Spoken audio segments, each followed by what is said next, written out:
या माणसाने संपूर्ण ॲमेझॉनचे जंगल पायी ओलांडले.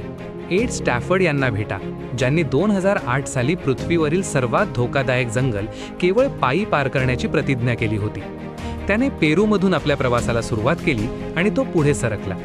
सुरुवातीला त्याच्यासोबत त्याचा मित्र लूक कॉलियर होता आणि ते दोघे मिळून जंगलात अधिक आत गेले. पण काही महिन्यांतच लूक कुलिरने पुढे जाण्यास नकार दिला आणि तो जिथे होता तिथे परत गेला. यानंतर एड स्टॅफर्ड पूर्णपणे एकटा पडला. तो कोणाचीही मदत न घेता कोयत्याच्या सहाय्याने आपला मार्ग कापत घनदाट ॲमेझॉनच्या जंगलातून पुढे जात राहिला. मी दलदलीतून प्रवास केला, धोकादायक नद्या ओलांडल्या, जिथे ॲनाकोंडा आणि केमन सारखे प्राणी आढळत होते.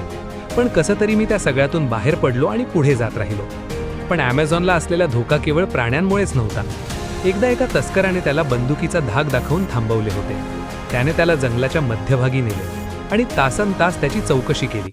पण जेव्हा त्याला कळले की हा माणूस एकटाच पायी ॲमेझॉन नदी ओलांडत आहे, तेव्हा त्याने त्याला सोडून दिले. मग तो पुढे जात राहिला.